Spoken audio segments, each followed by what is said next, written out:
À chaque fois que l'hiver arrive, j'arrête pas de repenser à cette histoire qui m'est arrivée il y a assez longtemps. Où j'étais au sport d'hiver à Courchevel, frérot. Et moi j'ai une mauvaise habitude, c'est quand je suis en groupe, et tu sais, pas à domicile, bah j'ai une fâcheuse tendance, tu sais, à... Il y a tous mes côtés bizarres, vicieux, mes côtés d'arabe, frérot, me direz-vous. Hein, samahli, qui ressortent, tu vois. Donc il faut que je fasse quelque chose, sinon je m'ennuie, tu vois. Et je ne peux pas être comme ça, ça va. À l'époque, je n'étais pas connu, donc je m'en foutais, je pouvais faire ce que je vous voulais, tonton. Alors écoutez cette histoire, elle va vous choquer un peu. Et donc on se décide à partir en groupe, genre en groupe d'amis, à Courchevel. Et à l'époque, j'avais un Mercedes ML63 AMG, les tout premiers. Bon, à l'époque, c'était un truc de malade mental. C'est comme si aujourd'hui, je vous disais, bah, je sais pas, que j'avais le dernier ML en 63 AMG. C'est une très belle voiture. Aujourd'hui, tu vois celui de l'époque, bon, c'est khara un peu, tu vois. Mais vas-y, ça reste quand même chelou, tu vois, comme voiture. Et avec un gros bouclier en acier comme ça, bah, c'est... Oh, frérot. Bref, nous voilà sur la route, tonton, frérot, et on a loué un chalet, une chalette, quand on est arrivé là-bas, tu vois. Et on était 3 mecs, 3 meufs, tu vois, pareil, c'est beau. Et bref, je vais me faire insulter en disant ça, tu vois. Mais j'ai senti qu'il y en a une des femmes qui elle était pour moi, tu vois. Je l'ai senti, je l'ai dit, toi tu es bizarre, tu es pour moi, c'est sûr. Et en fait, elle était très très bizarre, c'est-à-dire que c'était le genre de meuf, quand elle était genre calme, machin, tout allait bien, mais tu sentais qu'elle était possédée par un démon, tu vois. Elle était trop comme ça, c'est genre ses premiers soirs, elle était au téléphone. Attends, parce que là, il se passe quelque chose. Entre temps, lui, il m'a doublé, lui, il m'a regardé, le camion, il a freiné, mon Vaussaire, il a dit, attends, voilà, tout va bien, je vais bien, tout va bien, tout va bien. Et donc, un soir, elle était avec son mec au téléphone, elle hurlait. Parce qu'en fait, c'était la pote d'une des meufs qui était avec nous, tu vois. Et son mec était resté à Paris. Donc moi, évidemment, je l'entends hurler au téléphone. Qu'est-ce que je fais? Bah, je crie derrière. Hortense! Rhabille-toi, Hortense! Oh, tu viens conne, chérie! Et son mec, il hurlait à la mort. Au bout de 3-4 jours, tu vois, le mec de Hortense, il a commencé à en avoir assez, tu vois. Parce qu'à l'époque, on avait Facebook. Et on mettait vraiment tout. Et franchement, à l'époque, on rigolait pas du tout. On faisait des vraies soirées et on mettait tout sur Facebook.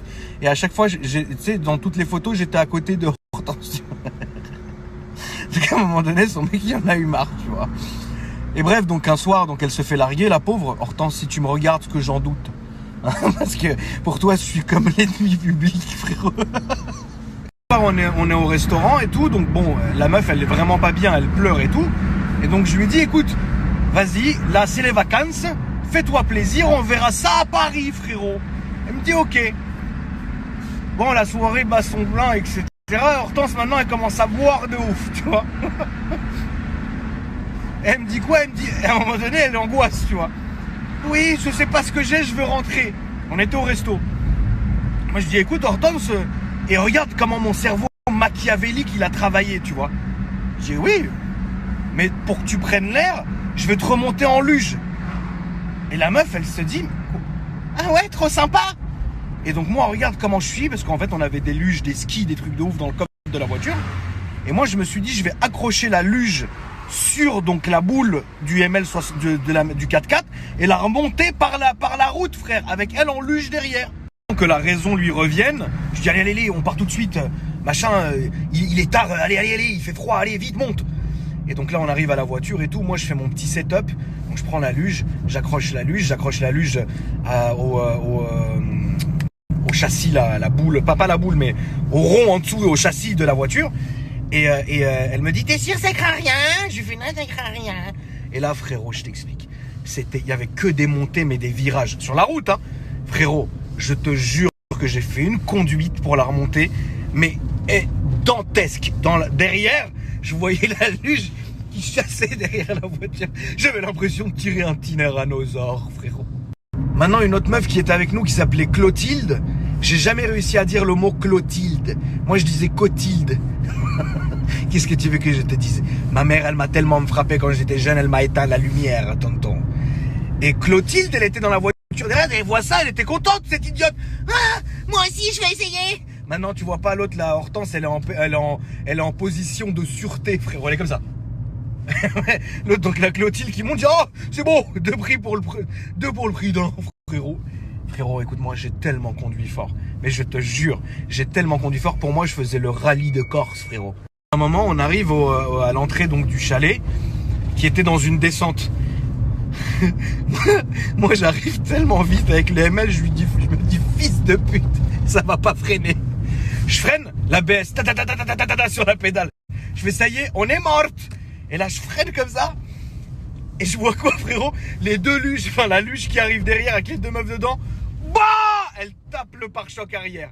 Frérot, le pare-choc du ML, il y avait une option comme les Cayenne à l'époque, où t'avais genre le pare-choc et t'avais eu un acier comme ça qui est vraiment...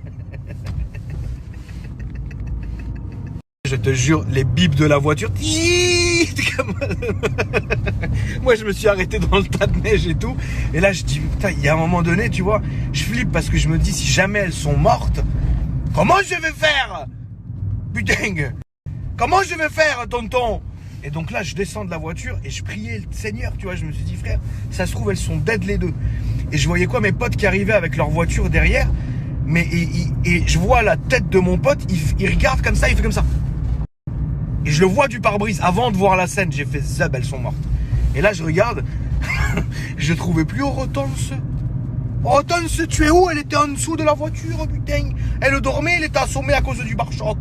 Non, la Clotilde, elle était comme as. Elle regardait le ciel, frérot. Et moi, je lui dis, ah, il y a des étoiles filantes. Et l'autre, la Hortense, j'ai eu peur, tu vois. Je me dis, putain, elle est passée en dessous du 4x4, on est mort dans le film. Et donc là, je regarde, et l'autre, elle sort, machin. Ah, elle m'a plus jamais parlé, frérot. Mais elle a rien eu, hein. Clotilde, par contre, elle m'a reparlé encore pendant 2 ans, jusqu'au jour, et ça, je l'ai encore la vidéo, jusqu'au jour où j'ai décidé un soir à 4h du matin de faire un urban golf. Urban golf, qu'est-ce que c'est? Vous prenez des balles de golf, des clubs de golf, et vous faites un golf dans la rue, comme ça. Et moi, à un moment donné, j'ai tapé la balle tellement fort, elle est arrivée dans le front de Clotilde, on l'a amenée aux urgences. Et putain, j'ai la vidéo, c'est filmé. Clotilde, attends, ne me menace jamais, je la mets sur Internet. Hein. Et donc, pour finir l'histoire, là, dès que l'hiver approche, je suis tellement nostalgique de cette époque-là, ça me manque tellement. Mais aujourd'hui, je ne peux pas traîner des gens derrière une luge comme ça. C'est bien dommage.